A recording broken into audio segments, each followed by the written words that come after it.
Hello, everyone, and welcome to the first ever online RGU Student Voice Forum broadcast. For those of you who do not know what the student voice means, it is a representative forum where student groups and students can come together in the year to discuss about campaigns and issues that affect the general student experience. So first of all, I would like to congratulate the current exec team for winning the Officer Team of the Year NUS Scotland Awards, and to also congratulate Ross Levin for winning Student of the Year Awards. Congratulations, guys. That being said, I would like to talk about I would like to update you all on I would like to update you guys on the union and what the union has been about. So a lot of students have been wondering how they can contact the student union and how they can reach out to us. Well, you can still contact us via email. Our emails are on the website. You can find those contacts of the president, the vice president on the RGU website, or you could just email hello@rguunion.co.uk and we'll ensure that the correct person reaches out to you. So our office times are still the same. You can reach us, even though we are working remotely, you can reach out to us by 9 a.m. to 5 p.m. Or you could call us on 01224 262266 to speak to a member of our team. Yes. So for all of your academic supports, we still have it running. You can reach out to the academic and the advice and support team, and you can contact them for anything that you have concerning online teaching, your dissertation or your TC support, your alternative assessments, and they'll be there to provide. Or you could as well visit the RGU website on www.rgu.ac.uk/coronavirus for guidance and to reach out to the supervisor. For any of your well-being advice, still you can reach out to that same website and then you get all the things that you are working on. If you're worried about how to purchase so many union products online, you can reach out to the union email on the Hello RGU union webpage, and then you reach out to those ones. So if you are wondering how you can be supported for off-campus events, well, because of the COVID-19, we had to postpone most of our events. And so if you have any questions about events and all the postponements, you can reach me, the SABs, you can reach myself as well. And then you can also reach out to Ewan Walker, the volunteer coordinator, on his email. So you can find all our emails and our contacts on the RGU web page. Also for the AGM motions that were passed. So all AGM motions are still ongoing regardless of the COVID-19 pandemic. Although the progress may be slow at the moment, the RGU union have set up a team to discuss different motions, and those motions have been assigned to different groups. So as part of one of the AGM motions, we are trying to develop a tracker, so keep an eye out on the union website. And then you can also visit the website to find out the draft meetings from all the meetings we've had. So you'll see the progress we have made. That being said, I'd like to welcome the Director for Student Life, Filippo Antoniazzi, to give an update to the students for their well-being. And if you have any questions for Filippo, please don't forget to send and type in your questions at the comment section below, and then we'll try to read them up. Thank you. Okay, thank you very much, Ursula. Just to update everyone on what Student Life and the wider than Student Life, what the university has been doing around student welfare during this period. And really it started before the actual close down of the university. It was towards the end of January where we first started to have issues related to COVID-19 that we had additional issues of well-being of that were on study abroad or placement, and indeed students that were coming back after the Christmas break that were already affected by what wasn't called COVID-19 at that point. It was just called the coronavirus. So we had a lot of support for our students on placement and study abroad. There was a difficult period where the university was having to make decisions in consultation with the students themselves about their safety in places like Korea, like Italy, and decision whether or not it was the right thing for people to be traveling to try and get home. If indeed their home was the UK, we had some instances where there was a Spanish student studying at a Danish university that was suddenly closed, traveling back from a relatively safe place in Copenhagen to a relatively dangerous place in terms of contracting the virus to Barcelona. So we had lots of issues around that, trying to support our students in getting to where they wanted to be and where they felt safe. That really died down in the last week or so, in that we think the majority of the people that were traveling to and from abroad for activities around their study are now settled wherever they may be, and some people have chosen to stay where they were because they felt safer and more comfortable in that environment. That was a very, very difficult period and a lot of decision making, and quite often we were making those decisions in partnership with your student reps. And throughout this whole period, your representatives have worked tirelessly to make sure that the concerns of students that they were hearing on the ground was relayed to the very senior people in the university.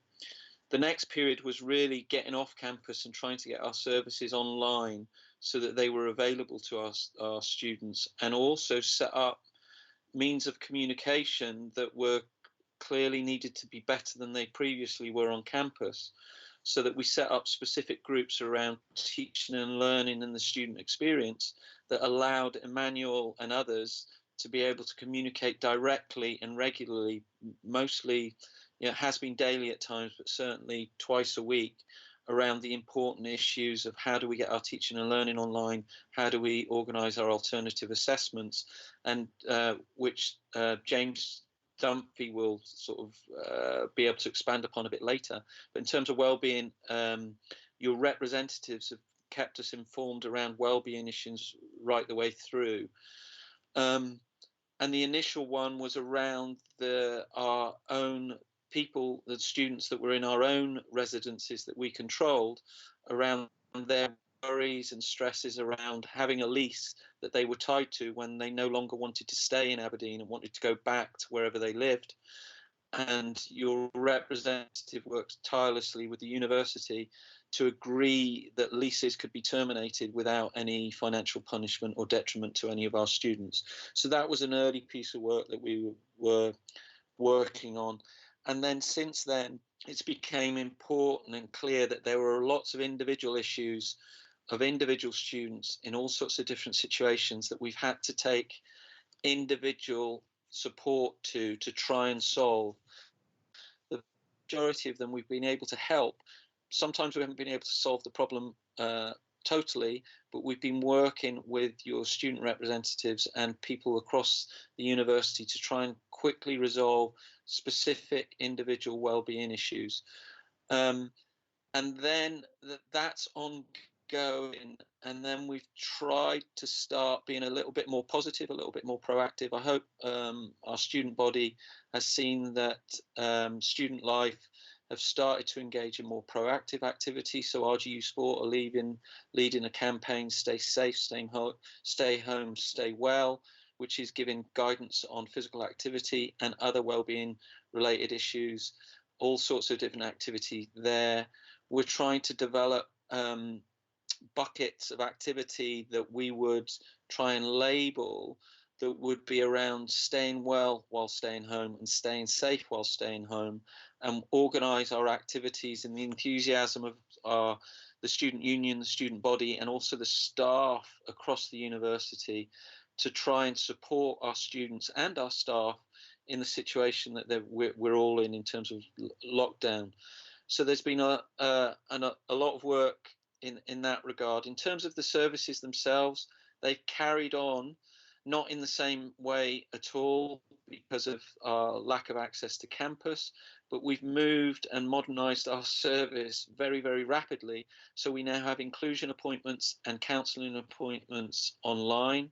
We've been directing a lot of people to our Silver Cloud provision, that supported environment for counselling that we have. Our Res Life team have been very active, rather than in building community activities in this in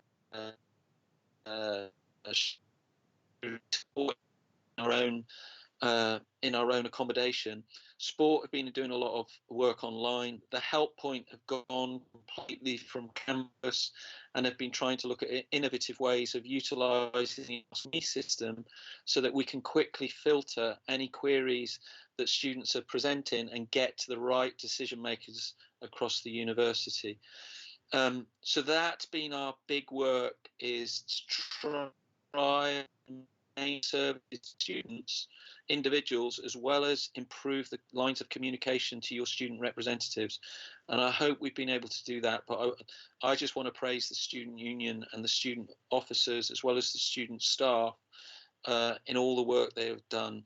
The other impressive piece of work that the staff mainly drove was the delivery of a student election last week or the week before, where we had more votes than we've had for a number of years, and we had with more candidates, I believe, than we've had for a while. We had a really successful election campaign whilst we didn't have a campus. Other less resilient organisations would have postponed or delayed that election campaign, but we were able to produce that piece of work so that we've got a functioning student union next year whenever this situation lifts. So I think that's my summary. We want to move from moving off campus to online, to problem solving and troubleshooting, to begin to be in a position to thrive in this really, really difficult, but what is the new normal, certainly if we're to judge what has just been said on the Scottish Government press conference this lunchtime, that this will be for a number of weeks going forward. And certainly the online provision of teaching, learning and assessment will be across the foreseeable future, I can see. So we need to move to being able to cope with the situation, to start thriving and actually developing our programs to best serve our students. So I'm willing to take any questions from anyone.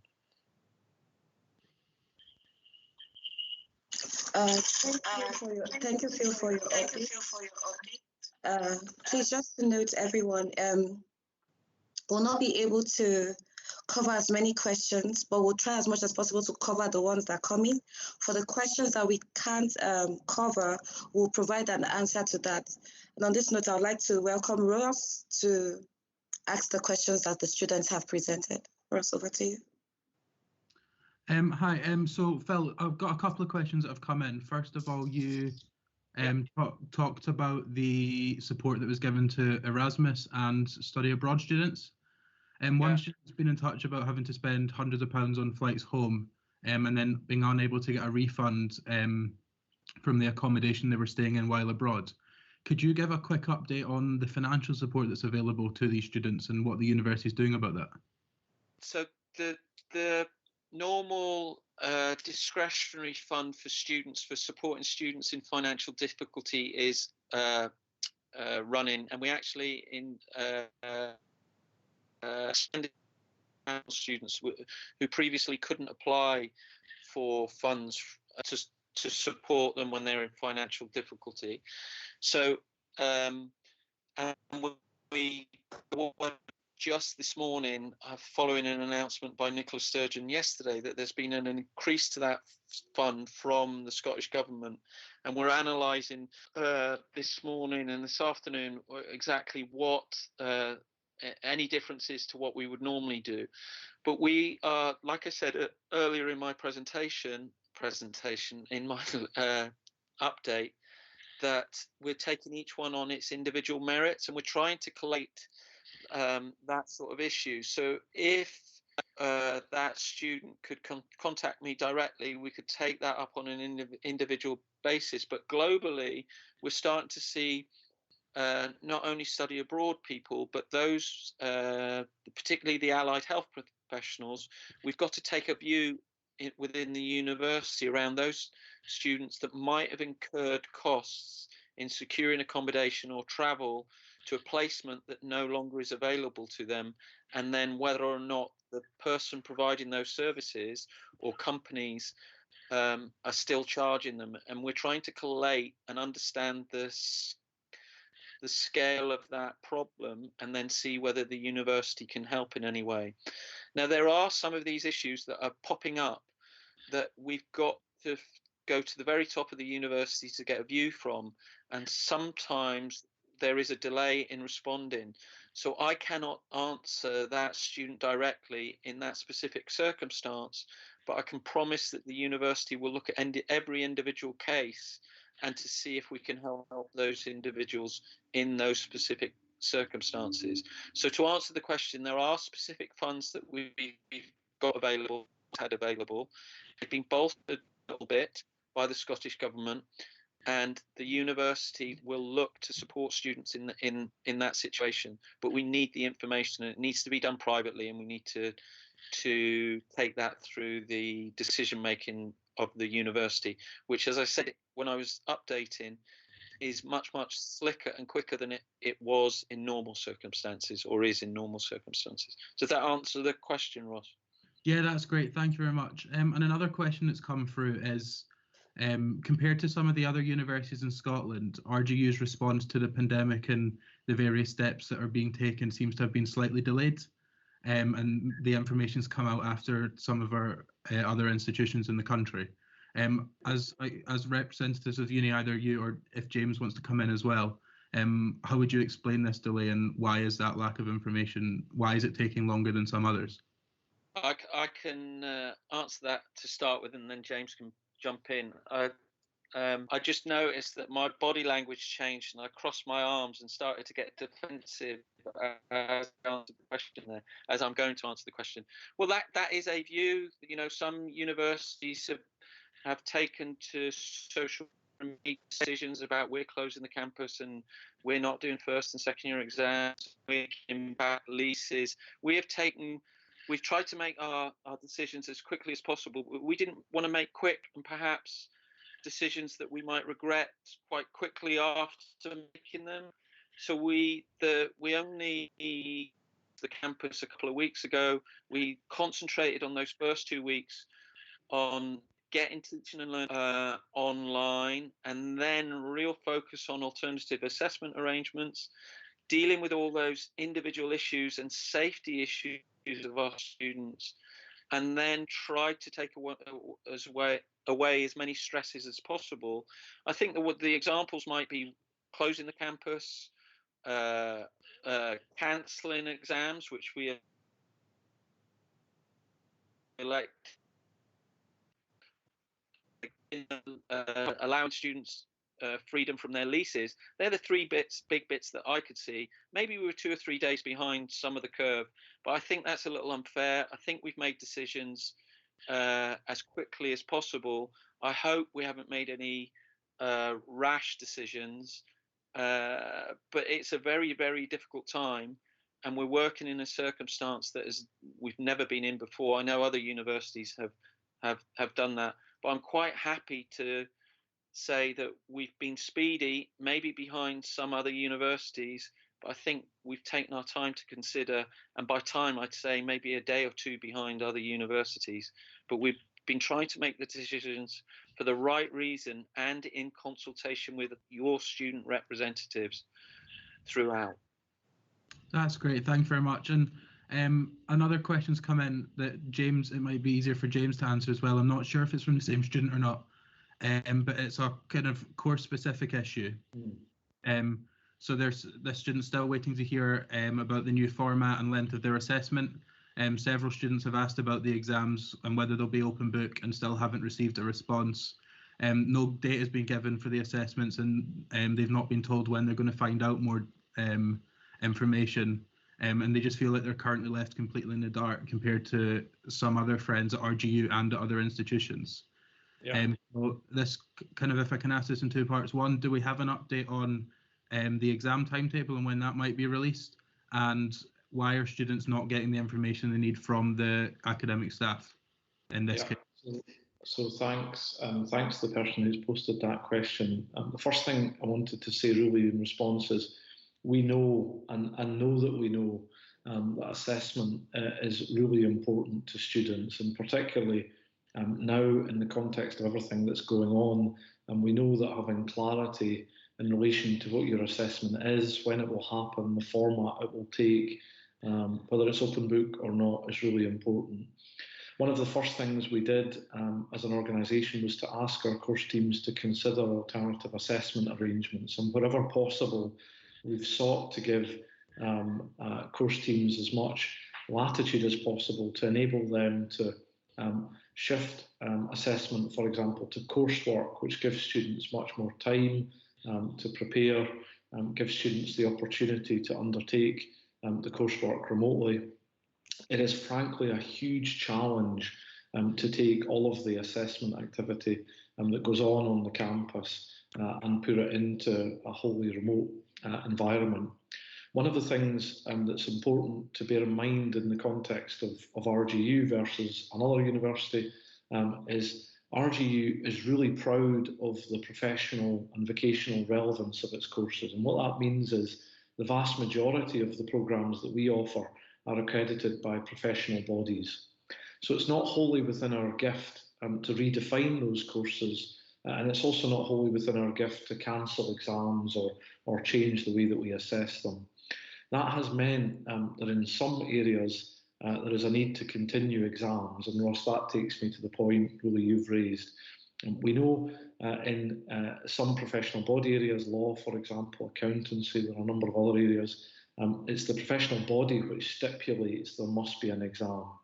And it's really important, and it's in your best interests if RGU complies with that, because the last thing we want to do is to mislead you or give you any wrong information. That has meant that we've had to identify where are exams necessary, and that's been in dialogue with professional bodies, so in dialogue with the Law Society, in dialogue with professional bodies in other areas. And then we've got to schedule those exams, and that is happening today.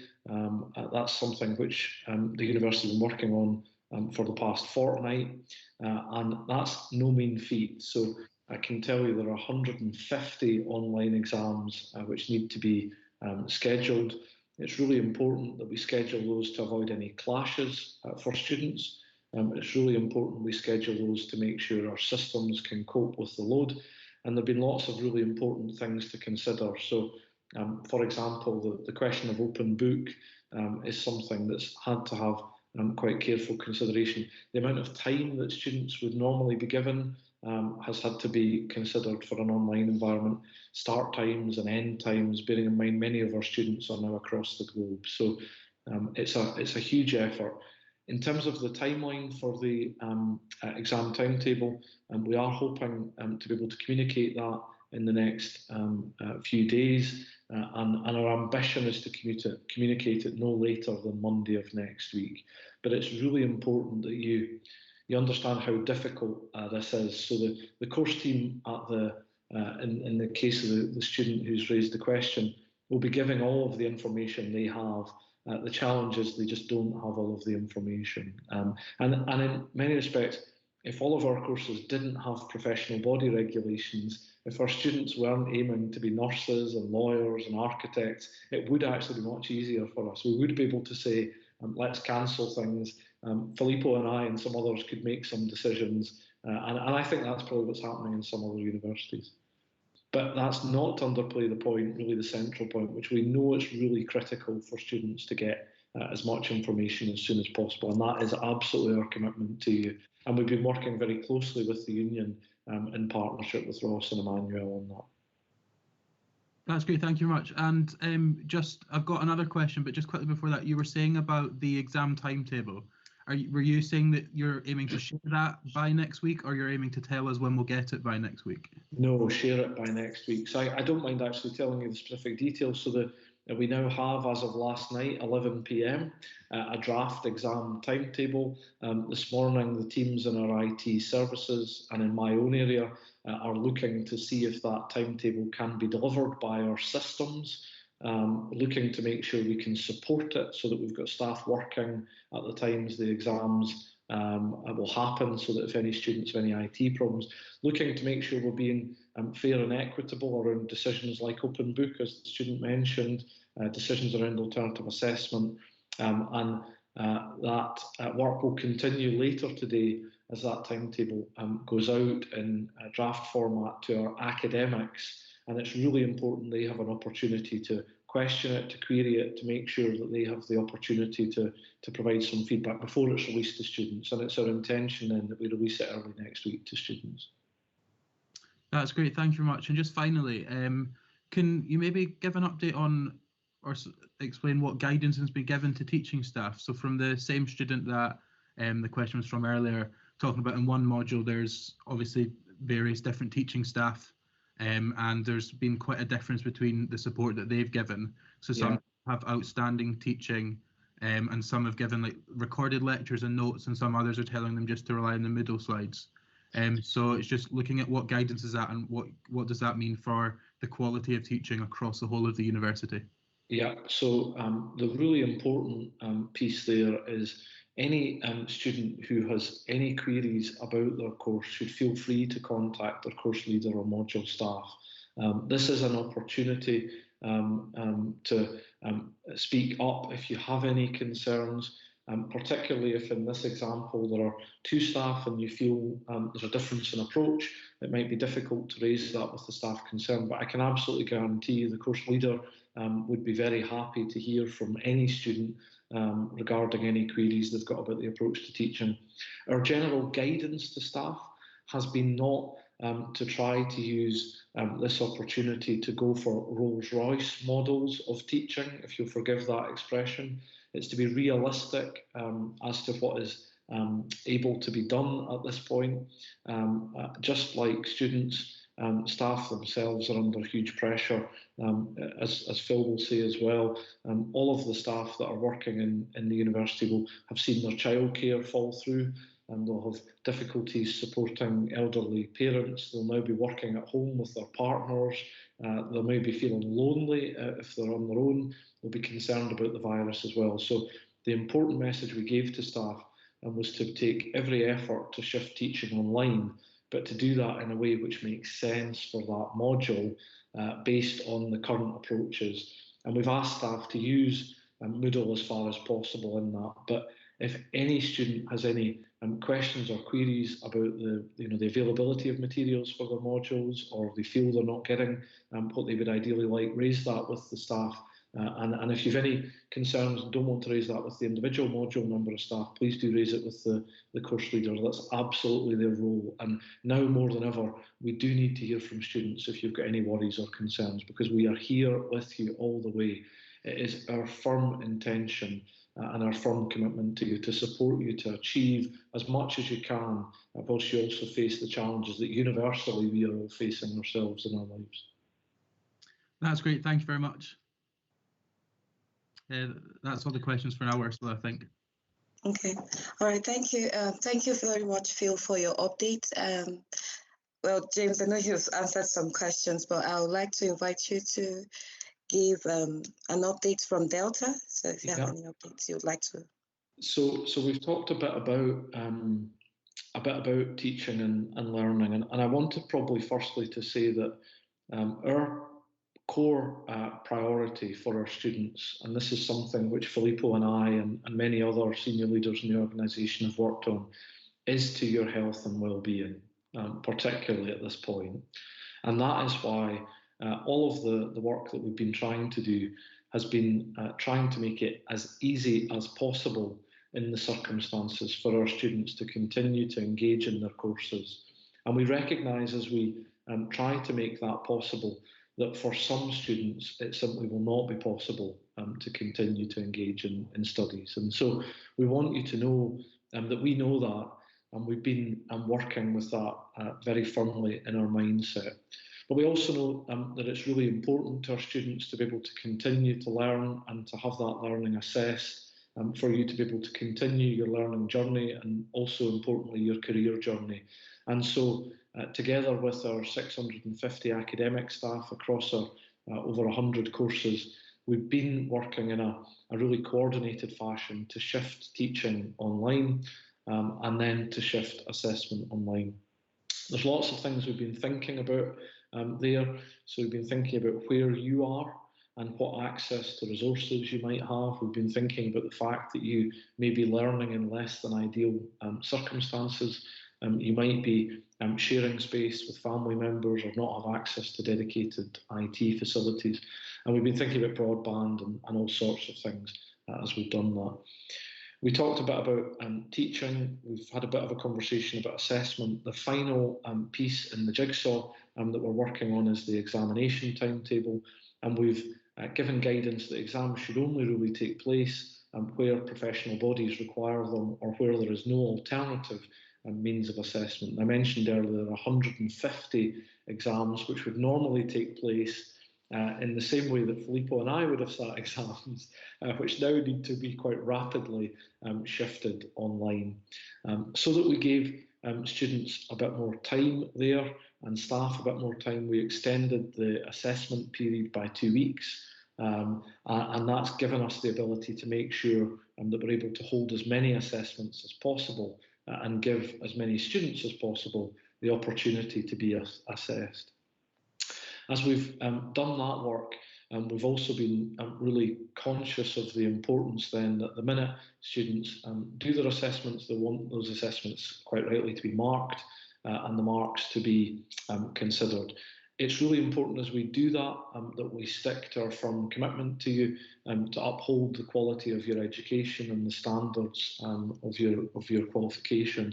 And so as part of that, we will be holding the assessment boards that we would normally hold on the campus remotely. And so staff will be coming together to review your results. One of the things that we've made it very clear this time, normally an assessment board would only look at the results from the most recent diet of assessment, so it wouldn't have any access to previous performance information. But we know that students are at increased risk of having what you might call a blip or a concerning performance in this diet, given the stress and strain that everybody is under. And so assessment boards for this diet will have access to previous information, and that should give students some reassurance that if you do complete the assessment and on the day something goes wrong or you're not at your best, at the very least you should know that the staff who are looking at the grades that you will be allocated will be aware of how that performance matches or differs from your previous performance. And then the final thing really in that space is that we've also updated and made it much more easy for students to tell us if they can't complete assessment. And one of the things that we've done in that space is for the first time to include IT failures or kit failures as a reasonable reason, if you like, that the university will consider and accept. So all along that journey, we're trying to make it as easy as possible for students to demonstrate the learning that they've had and to be able to continue to progress. Two final things, Ursula, I'll mention. So next week, building on the work we've already done as an organisation around support, study support and Delta in partnership with the library, Student Life, lots of other places, RGU Union will be launching a new support hub for students in Campus Moodle. That will focus on helping you to engage in your studies during this period. One of the first sessions is around surviving the lockdown, for example, which I know we're all having a very personal battle on. That will go live on Monday.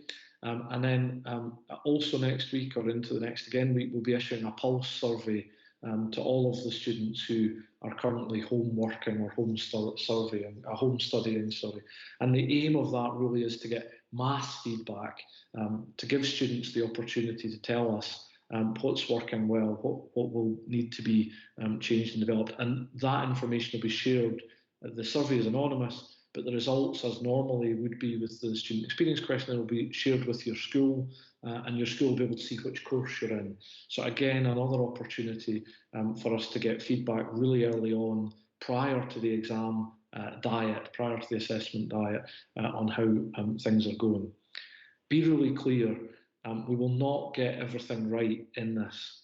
No university will. If you check Twitter, you will not find a university saying we got this wrong. But what we can absolutely confirm to you is that we are working our socks off. And we are all working our socks off because we really want to support our students as much as we can during this period.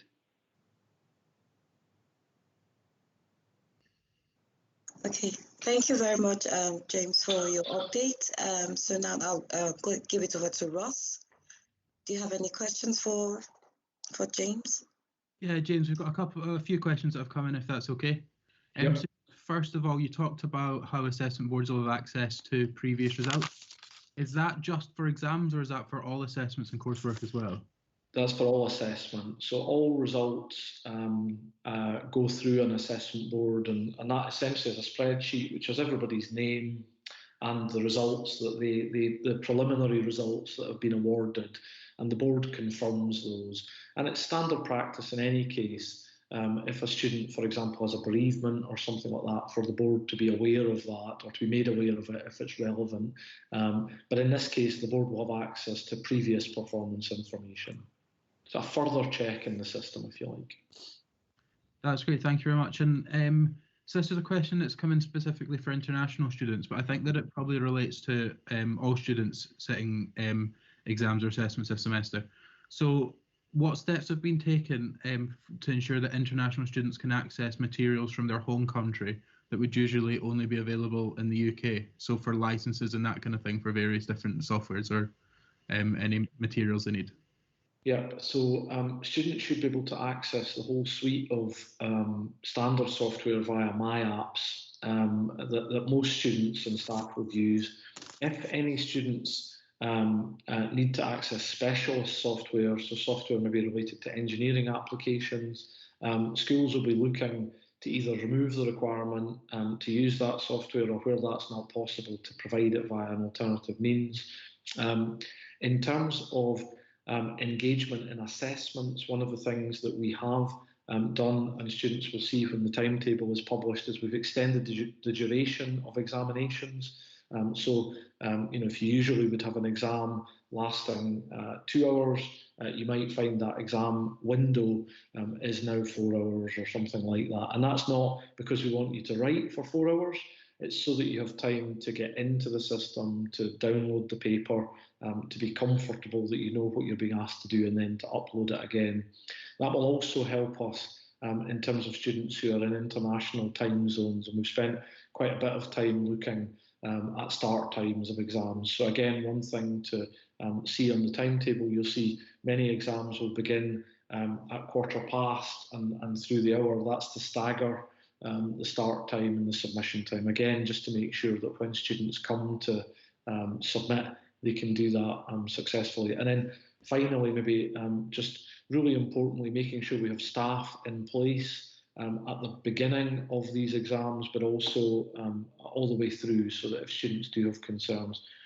A final thing maybe is, remember on the COVID-19 FAQs, and we can provide the link if folks need it, there is advice to students if they have any concerns regarding engaging in their course. And so we've updated the extenuating and mitigating circumstances. So if students find they're not able to participate in planned assessment or anything like that, they should look at those pages, get some advice from their course leader, and you will find that staff will be understanding in those circumstances. That's great, thank you very much. That's us covered all the questions from now, so back to you, Ursula, as well.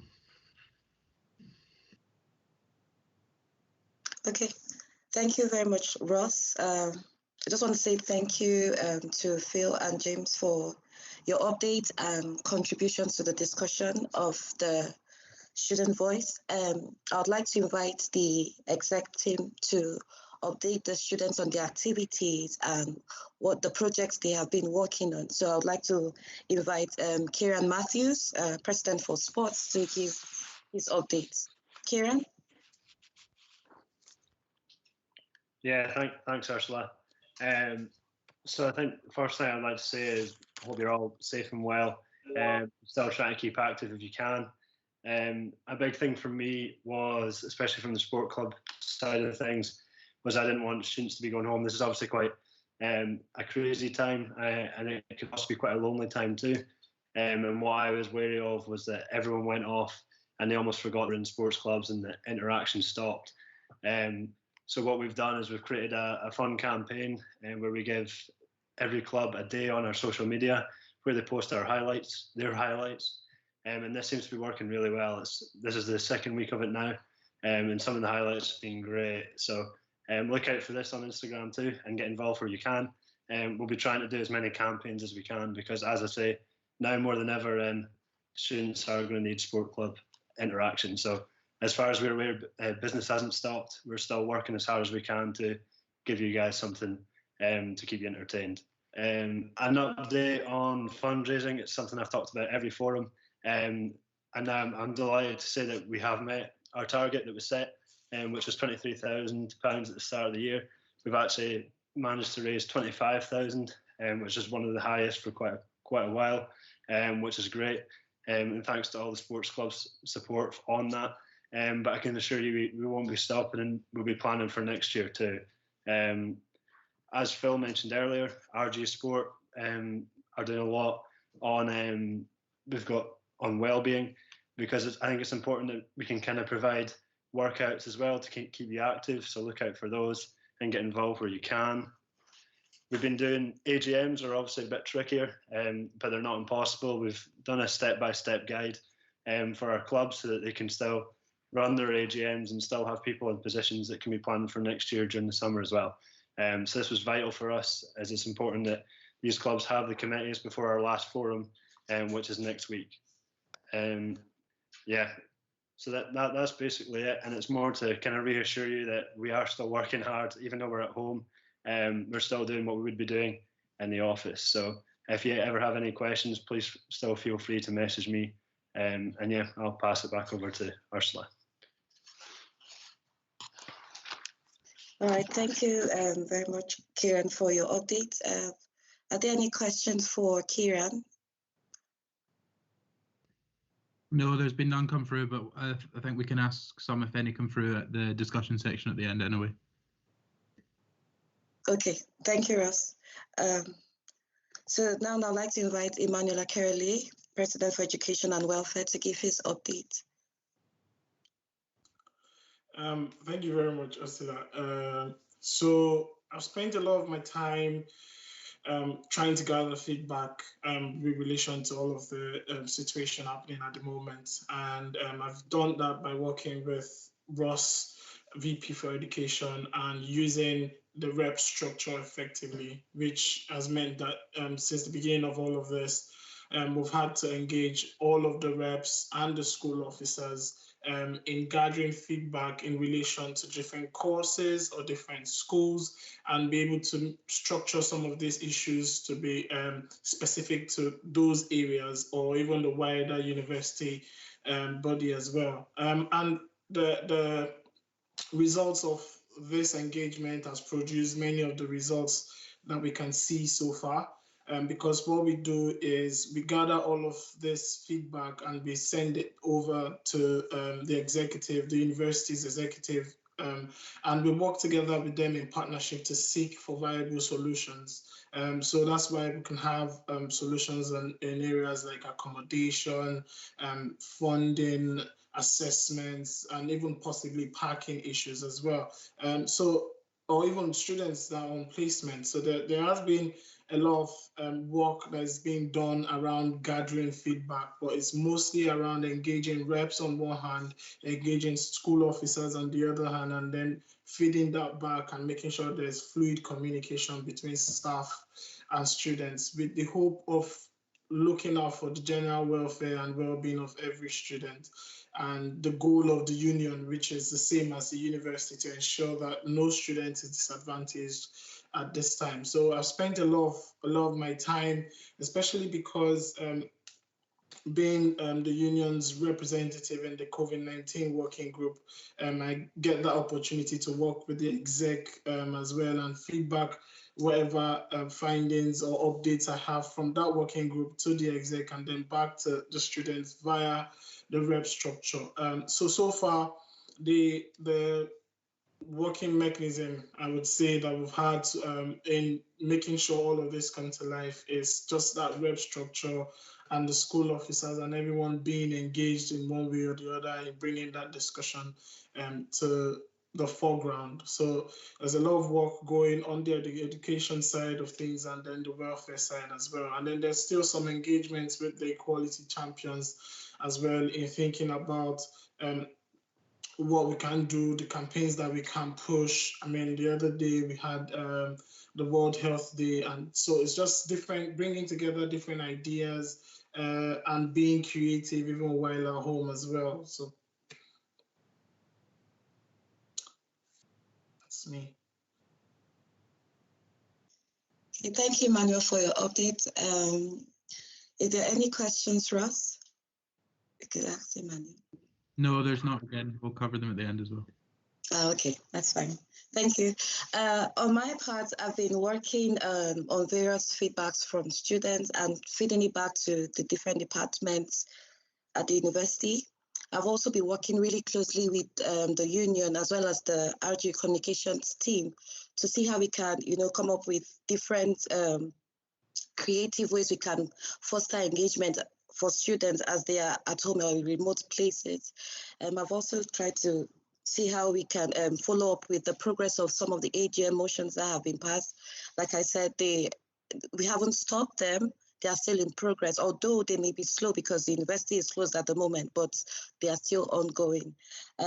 Also, for me, we have been working with the societies team. For the Student Awards Ball, it's been a tricky one for us, but we had to postpone it. We had to extend the nominations for a week, of which it's going to end today. And so we are still working on those nominations to make sure that we can sort out the winners for the awards ceremony. However, we haven't fixed the date yet, but we're working on it, and we'll communicate that to students in due time. So that's for me. And if there are any questions regarding that, I think we'll discuss it before the end of the meeting. I also like to invite the VPs, if you have any updates and you'd like to contribute, just turn on your mic so that we can hear from you. The VPs. I'll go if that's cool.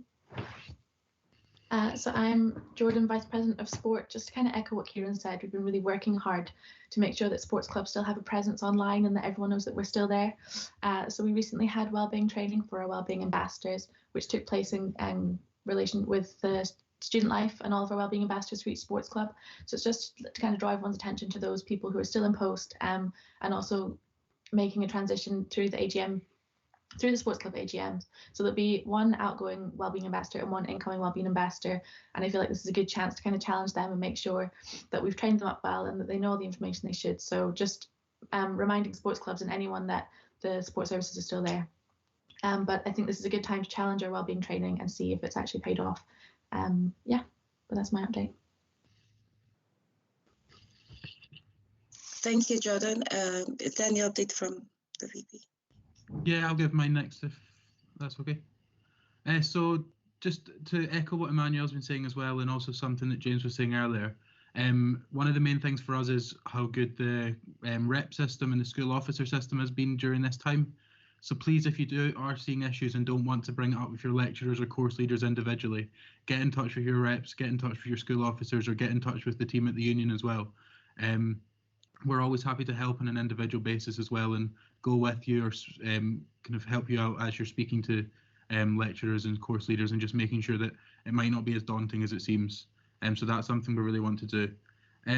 Before all this started, before the campus closed, Emmanuel and I also attended the academic council meeting, where they showed us the new academic calendar, which has now been approved and uploaded to the website as well. So if anyone's wondering what the academic calendar is going to look like next year, with the exam periods and graduation periods and these kind of things, that's all up online. Obviously, in the short term, it might be subject to change, but that's what the planned calendar is, and all of the key dates will remain the same. We've also been working to plan the Star Awards. Obviously, all the kind of award ceremonies are a bit different this year, so that's not necessarily going to be in person, but the nominations will be opening over the next few days, and then that will be open right the way through until the last week of the exam period, where it will then close and the panel will meet and decide what staff members have been nominated and then what awards will be given. I think just to say, it's a great opportunity to nominate academic and support staff. Everybody's working incredibly hard. We know that it can be quite frustrating on an individual level if you've not got all the information you'd like. But what is clear is just how hard all the staff members are working, academic staff, support staff, and university management and school management. So definitely get nominating as soon as it opens, and so we can show staff how much their hard work and their commitment at the moment is meaning to us as well. So that's me done. Okay, thank you, Ross. Do we have any other updates from the exec? I'll go next. So what I've been working on is a lot of things that societies might be worried about, such as AGMs and just how to keep an active role within their memberships. So we have decided to have a societies forum next Wednesday the 15th, just to answer any questions, go over things like AGMs and how to keep societies going while everything has to be online, because obviously a lot of societies depend on having events to keep membership up. So it's all about like thinking how can we innovate and think about what we can do in these times. And also, like Ursula mentioned, nominations were extended for the societies for the Student Achievement Ball, and we've been working on thinking about what we can do for that, which will be communicated to you as soon as we know. But that's all from me. Thank you. Thank you, Meg, for your updates. Are there any other updates? Okay, Yeah, I'll go. Okay, no, Dami, you go. Oh, sorry. Just to echo what James said earlier, I think most international students were hoping to go home, but they were worried about if they would be able to access their school materials online. But I think, as James said earlier, I think the schools are working very hard to make sure that no one is disadvantaged, and you can access most of your apps and your websites from my apps. If you log in as an RGU student, you should be able to access the things that you wouldn't access if you go directly from Google. So I think the school, the university, and the union are working very hard to make sure that everybody is on the same page. So if you have any questions, don't hesitate to just ask us. But yes, that's all for me. Okay, thank you, Dami. John, so you can go. Okay.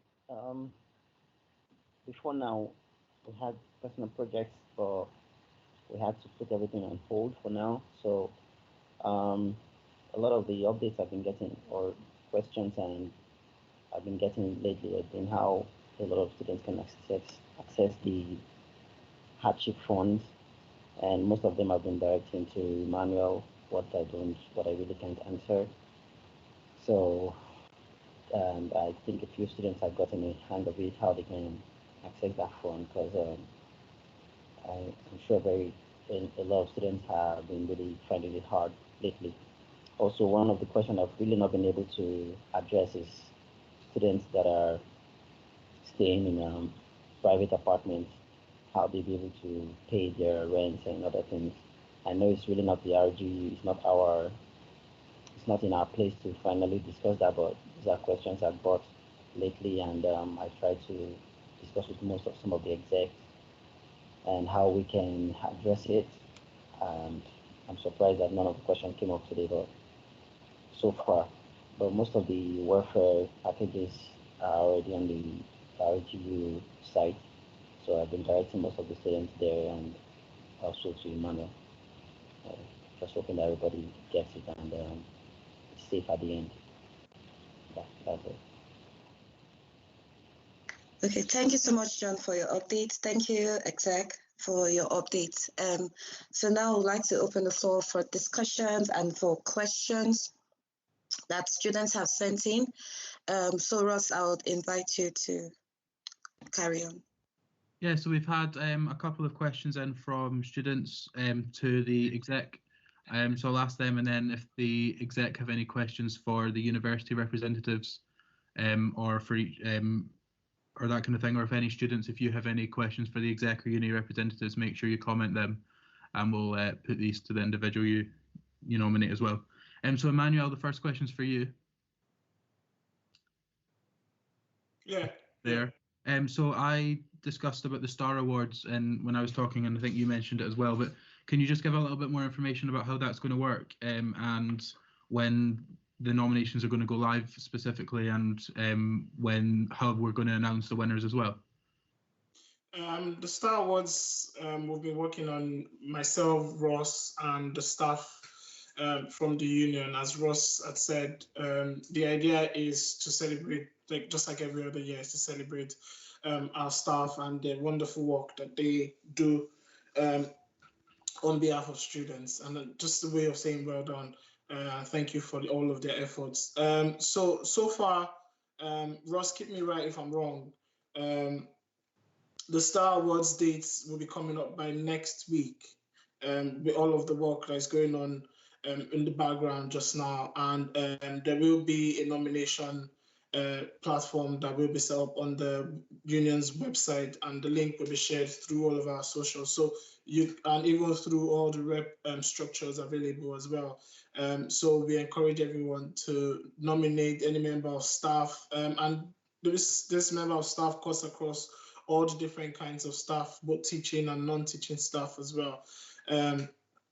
So I'll probably hand over to Ross to give more information in that area, even though that question has come in. But so far, we have the nominations going live by next week, and we'll share that through our socials so everyone can start the nomination process. On the platform, on the panel of the Star Awards panel, we have students, myself, and some other students, school officers, and possibly some other reps who will be looking at all of these nominations when they come in, and that will determine the scoring structure that was set up on how these awards will be given out as well. So Ross, I'll hand over to you. Yeah, that's great. Just to follow up with that, so yeah, it's there'll be you from the union and then myself, and then there'll be a student representative as well, and then a staff member from the union and from the university. So we'll get that done, and then we're looking at ways at the moment to announce that, but we will be announcing how we're going to share the winners in due course as well. So another question that's come in for you, Ursula, is if the Student Achievement Awards Ball continues to be postponed, and if we don't get to have that before the end of the semester, can you explain how societies and individuals will get their awards, and also if the volunteering hours from these and the awards will be put on our transcripts before graduation as well? Okay, thank you so much, Ross, for that question. So the Student Awards Ball has been postponed. However, we are working, myself and the volunteer coordinator, the VP for Societies, Joe, are working to see how we can make those arrangements. So it's still ongoing. We're still looking at different ways we can reach out to students. And when we finalize that, we'll communicate it to the various societies and then to students as well. On the part of the volunteering hours, Johan Walker, the volunteer coordinator, he's doing everything in his power to make sure that those hours are logged onto the transcript. So yes, they are going to be logged onto the transcripts for the students. So students shouldn't worry about that. Hope I've answered the question. Ross, I think you're mute. Thank you. Sorry about that. A question for you as well, Megan, if you're still here. How will the AGM/handover process for societies be changed? I know you touched on it slightly earlier, but if you could give a bit more of an explanation about that as well. Yeah, sure. So the way that the society's AGMs work online is that it's like a poll basically, and everybody has to kind of write a little paragraph about why they think they should be elected for their chosen role, and then it goes up onto the union website, and it's just a poll that all the members get access to, and they basically vote like that. It's completely supported by RGU unions, so we are here to help people. So it doesn't get so that people don't feel overwhelmed by the fact that they're having a online AGM. If not, if some societies don't want that or don't feel like it doesn't work, we are allowing people to hold off their AGM until a later date if it suits them better. Thank you. I hope I answered the question. Yeah, that's great. Thank you very much, Megan. And Ursula, another question for you that's just come in. Can you give any further update about the bus ticket refund from First? All right, thank you, Ross, for the question. So I've been speaking to First Boss about the refund. However, there has been a communication on the refund of tickets, as First Boss still maintains that their terms and conditions will stand. However, they have said that they'll be giving students some travel credits. So for now, that is what they said that they're able to do at the moment. However, I'm still in communication with them to see what we can do, especially for students who have left Aberdeen. So that's what I have for now. That's great. Thank you very much.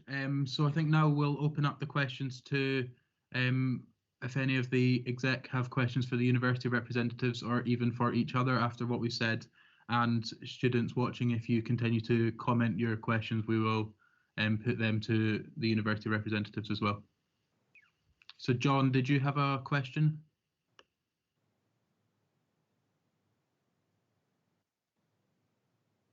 John, I think you're muted at the moment. My question is for Phil. Yeah. Can you hear me? Yes. Phil, I've been getting lots of calls and messaging from other students with regards to their accommodation. I know RGU has currently given the go-ahead for students to terminate their contracts whenever they wanted to, the ones in the RGU hostels. But what about private accommodation? There's nothing been said about them. All the questions I get, I've really not been able to answer them. I passed a few of them to Emmanuel, but we've not really gotten concrete answers for these questions. I'm wondering if you can throw a light on it and tell us what's going on. Again, this is a difficult one because we've obviously got no control over third parties, i.e. private landlords, and I think it's an issue more for the individual private landlords with our students, and we recognise that some students are in difficulty. The fund that I alluded to earlier, that people in financial difficulty can get access to a fund, and it doesn't matter whether you're a Scottish domiciled student or an international student, you can get access to our hardship funds. That's the position for individuals. We've also created some space in Woolman Hill where people that are having difficulty maintaining their rent in other places, that we will provide accommodation at Woolman Hill for those in real need for accommodation. The difficulty is we cannot force private landlords to either go on a rent holiday or anything else. What I have asked is Terry Knight and the Res Life team to have a real look at all the different government directives and guidelines around this sort of thing to see whether we can give further advice to students in that situation. But at the moment, we've got no control over trying to say to landlords, could you please, bear in mind that these are students that might have lost part-time work, they're in a really difficult financial position. But we have increased our hardship funds and opened it out to international students and if they go and if they come and talk to the university, we will listen to their situation and make an assessment of their need. Can I just chip in? Yeah. So when we discussed this, John, one of the things I highlighted was what the union was doing already. What we're doing is we're speaking to NUS, and we're asking them to play their role, play their part in all of this. I personally believe that one of the things NUS can do is lobby the government for welfare support on behalf of students in that area. I don't think that's necessarily, just like Phil said, anything that the university has got any power or control over. But that leads me to my next question, which is for Phil.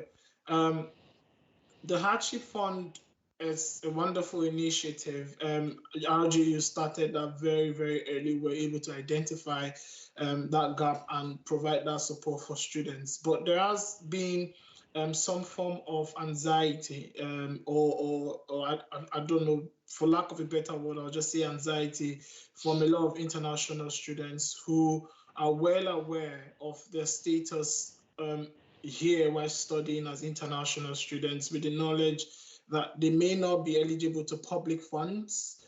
So there is this restraint from a lot of international students that creates a sense of fear of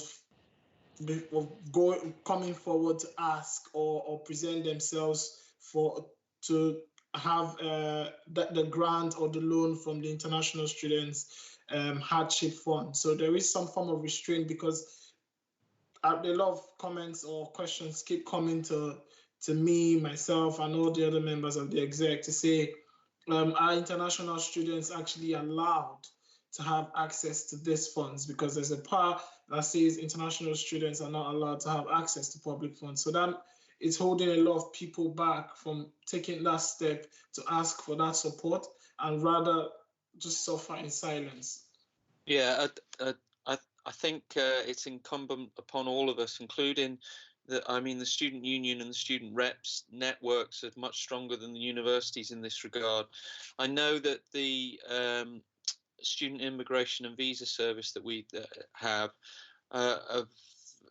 wherever they're coming to contact with students, are advising them to go to the FAQs on the COVID-19 support FAQs that the university has developed, and there's clear guidance for international students there around it. It's something that we can look at in our communications, in that we need to, if that's a barrier to people coming forward because they don't like to ask and they don't think they're eligible to ask, we'll have to address that in our communications going forward. But there is a fund for that we have created, as you mentioned, as quickly as we realised that there was this gap. Yeah, thank you, Phil. Sorry, my next question goes to James. James, are you there? I am indeed. Yeah. My question is around the support that is being provided for online learning for students. There is a lot of concern that is being raised from students to say some of my courses are being recorded while some other ones are not being recorded, which means I can have access to go back and hear what the lecturer is saying if I didn't hear clearly, and for some other ones I don't have that advantage, or it's not available for me. And also, where we've raised this concern, where not every student has access to a personal computer or personal device that they can use to log into classes. What support or what way is the university looking at trying to eradicate this issue? Yeah, so thanks, Emmanuel, for the question. It's really important, and it's important at this time we try to give as much access to students as possible, bearing in mind that access isn't the only issue, and I'll maybe come back to that. We've been monitoring Campus Moodle and all the other learning technologies that we have, and we can see that in the week commencing the 9th of March, there was a spike in the number of students going in and out of Campus Moodle. But actually last week, we're still at 43,000 active users in Campus Moodle for the week. So that tells us that we're not seeing significant drop-off in engagement with Campus Moodle.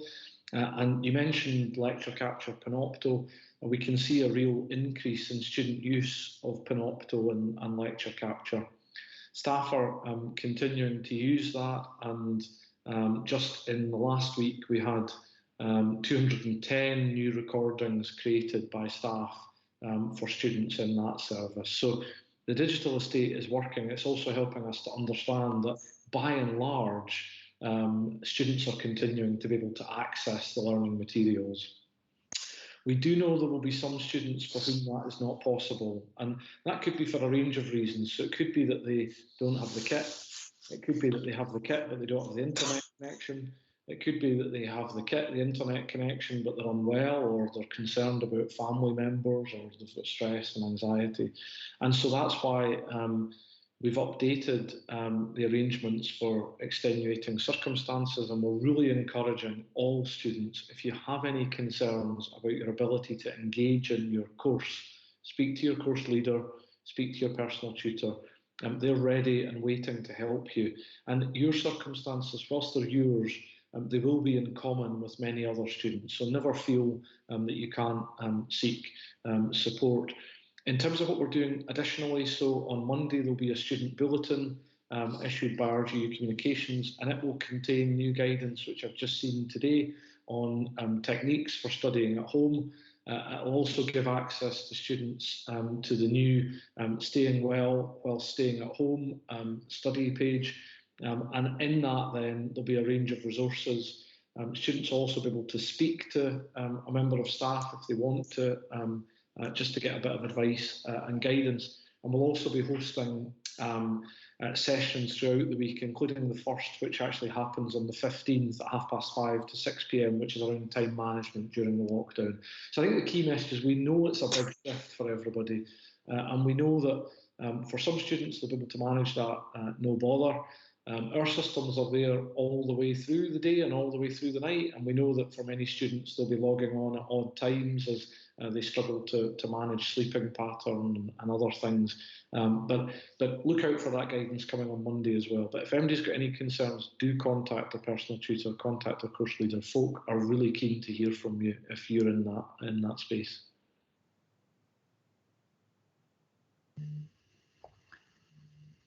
Emmanuel, I think you're muted. Yeah, Don't know if you're trying to talk. Oh, sorry.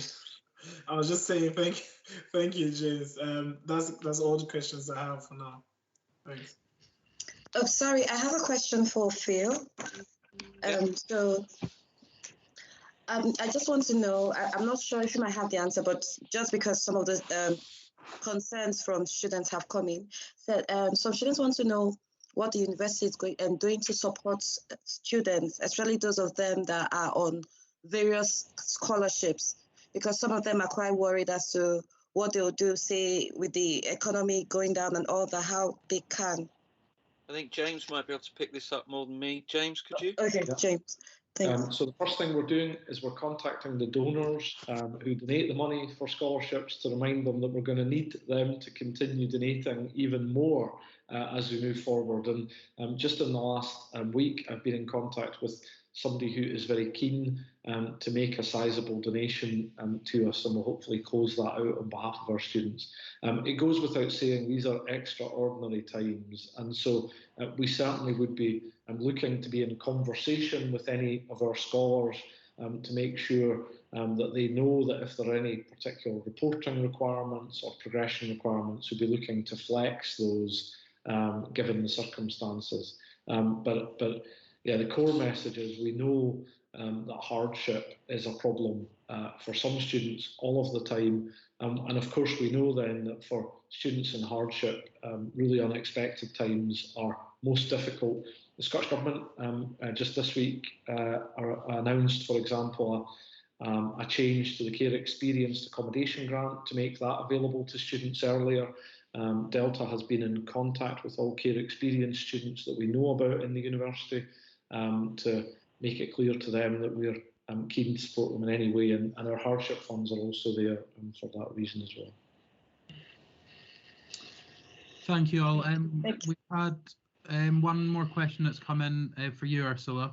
You talked about the work you've been doing with First Bus. Could you give an update on any work you've been doing with Stagecoach, or any work you plan to do with them in regards to students that are coming in through the bus transport from outside of Aberdeen?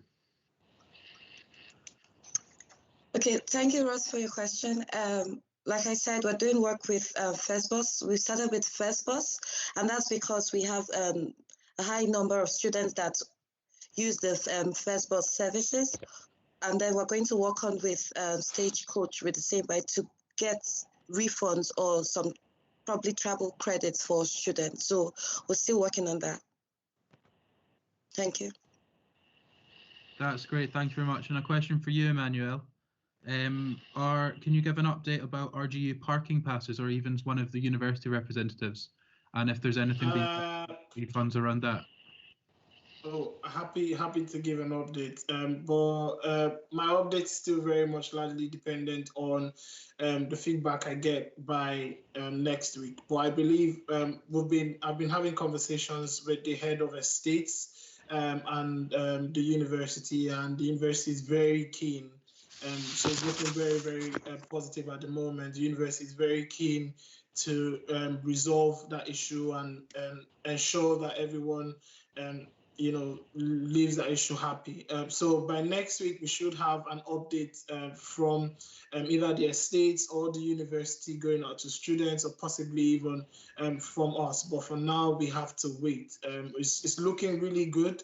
The conversation is looking very good and very healthy. The university is very keen to help, but we have to wait for now. I think it's worth saying at this point, Emmanuel, that it's a difficulty getting the information we required to get refunds back to people. It's not as easy as we thought it might be. Is that correct, Emmanuel? Yes, very correct. Yeah. That's great. Thank you very much. And we've got a question now for either Kieran and Jordan from Sport. Looking at particularly going forward after what's happening at the moment, do you think that any more can be done in the future in relation to kind of online materials for clubs? So looking specifically at things like training opportunities, fitness classes, videos, motivational things, all these topics. I can take that one if you want. So as Phil and Kieran mentioned previously, there have been a lot of resources put online from RGU Sport, whether that is live fitness classes, scheduled fitness classes, even sessions on mindfulness and relaxation. So I think we're doing quite well during this period. I think there's still work we can continue to do and make sure that we keep it up. Just getting loads of different people involved, as many different resources as we can. In regards to training, we have been doing virtual AGMs at the moment. I think that's something that could be used into the future, having as many documents online available to students as possible throughout these times, so like having handover documents and developing these resources so they can be made available online, just to make sure that they're always accessible and available for reference to anyone who needs them. But I think currently we're doing really well in regards to delivering online from a sports perspective. That's great. Thank you very much, Jordan. We have a question from John to Phil. So John, if you want to ask your question. Okay, thanks. Phil, sorry, I just want to be clear again, since everybody's online and a few students are watching. Things I have not tried, I really don't like to say so much about them. Also, I just got a message from the First Bus guys that my ticket will refund 2 weeks back. So Phil, I want to be sure how easy it is for students to be able to access. Can you please tell us how easy it is for students to be able to access these hardship funds? What the processes are, what they need to do, especially those that have been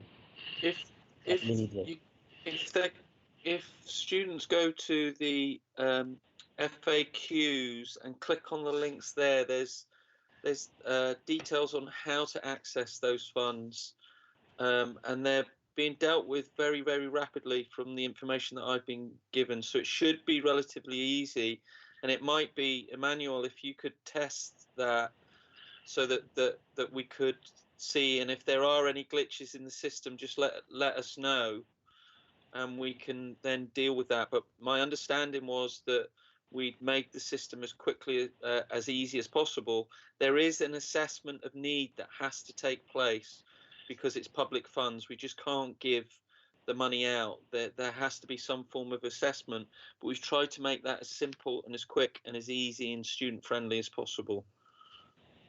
Yeah, I can add to that, Phil. Initially, when myself and Phil identified this gap, we took it to the exec and it was being dealt with by student finance. Then we identified also some of the constraints that may be involved. So it's more fluid now. It's just like Phil said, there definitely has to be some verification because it's public funds and it cannot just be given away, but has to be given to those who actually need it. So, but I'm happy to collect any concern or feedback from that, and then I'm sure the university is very keen for any feedback as well. Yeah, definitely. That's great. Thank you very much. And one final question, unless there's any more coming through from the social media pages. One that is probably towards Emmanuel and to James from the university's point of view. Can you just give an overview of the work that you're doing to ensure that school officers and class reps can still effectively work from home? I can go first, and James will cap it off. So, as student president for education and welfare, I work really closely with the student representative structure, not just myself and Ross, who is the VP for education, as well, and we get a lot of support from Delta, from James, from Kirsty, and the rest of the staff at Delta. One of the things we're currently working on just now is we're working with Sparks on ways to engage, to help reps to feel more engaged during this time. So we're providing different mechanisms like the ABCD of effective feedback. All the reps are very aware of what I've just said, and ways to contribute to the student learning experience. Even more so, myself and Ross regularly have engagements with the reps through our online Moodle forum, where we have communication and conversations through the Moodle forums. All the reps are well aware, and I gave a regular weekly update to all reps, not just myself and Ross, and the school officers as well. So we have different ways where we meet and different platforms where we meet. We meet with the school officers on Teams virtually, and we meet with the reps on Moodle through communication on Moodle. But we also get a lot of support from Delta. So now I'll just hand over to James. So I'm a major fan of the school officer scheme. I think it can only be a good thing, both for the union, but also for the university. I think Emmanuel and Kirsty Campbell have worked really closely together to make the scheme even more successful this year. What I have done is to make sure that in the guidance that Delta issues to schools, we headline the message that school officers are a core and key part of the community that we have here in the university. And we've asked heads of school in particular and their leadership teams to maintain contact with and be in touch with school officers. And I think it's really important, and I know Emmanuel and Kirsty are working on this. If that isn't happening for whatever reason, I said in a meeting that we had last week, just let us know and we will follow that up on your behalf with schools. So we'll keep reiterating that guidance. It's more important now than ever that we don't rely just on the sabbatical officers or the executive team, that we use that whole continuum of student reps, and that we feed in as much of the richness of the picture as we can, and then react to that as quickly as possible, which is what we're really trying to do. Sorry, just to add to that, like James has said, the idea of partnership in RGU is to engage every member of the student representative structure. So be at course level, reps should be engaged with the course leaders. At school level, school officers should be engaged with the head of school and staff from the school, just as we are engaged as well with the wider university. So that's just a general idea. And I'll use this opportunity to say to all reps and school officers, if you feel like you're not being engaged enough, definitely give us a shout, give me a shout. Ross is here, give him a shout, and we'll definitely provide all the support that you may need. Mm-hmm.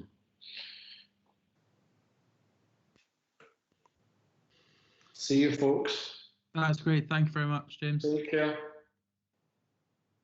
So that's all the questions we have at the moment, Ursula. Okay, all right. Thank you very much, Ross. Thank you guys for your contributions, your questions. So I'd just like to throw it out to the exec. Do you have any other business? Maybe you feel you haven't. I've got nothing, Ursula. Sorry, if I can just jump in. We've had another question come through towards both the union and the university. Actually, maybe start with you, Phil.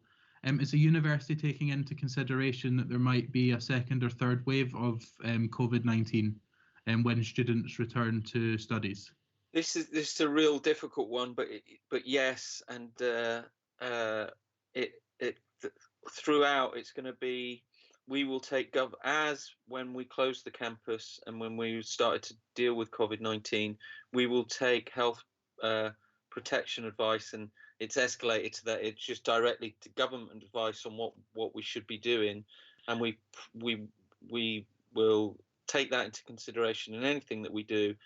And we've got to wait and see what's happening. We've just learned today that the indications are that the lockdown won't be changing anytime soon. I think that was the words that Nicola Sturgeon used this afternoon. So yes, we are aware of a second or third wave. We're in the same position as everyone else. The lack of information around what might happen with the virus and how it might affect us locally within the Grampian region, we will take advice and deal with it as it goes. But that is something that we've got in the back of our minds. So no decisions have been taken on when campus would be reopened, when term would start, how we would start the term, how we would get going. But again, with our decision making, we would want to make considered decisions once we know the situation, bearing in mind all the advice that will be out there at the time. So no clear answer on that one, but we are considering that we've got to think of this in the long term, not the short term. It's not going to be just when the lockdown ends, life will go back to normal. We've got to make judgments as we go along, and the university will take best advice at that time. That's great. Thank you very much. And from as far as I'm aware, that will be the same position from ourselves at the union, continuing to look at government advice on universities' guidance there. Ursula or Emmanuel, do you have anything to add to that, or are you happy with that as well? I'm very happy with that, Ross. I'm happy with that. Okay, that's we've not had any other questions come through now, so. Okay, I think that's a wrap. I would like to thank everyone, the university staff, Phil, Director of Student Life, and James Dunphy, Director of Delta, for their contributions to the student voice, and also the exec team. Thank you, and the union staff for making this possible, and so also the students and our viewers for being a part of this wonderful discussions. However, if your questions were not considered, or if you have any other questions, please feel you can contact us on our union webpage, our website, and then all other things, and we will get the answers sorted out. So thank you, and that's goodbye from me. Thank you. Thank you. Thank you. Thank you.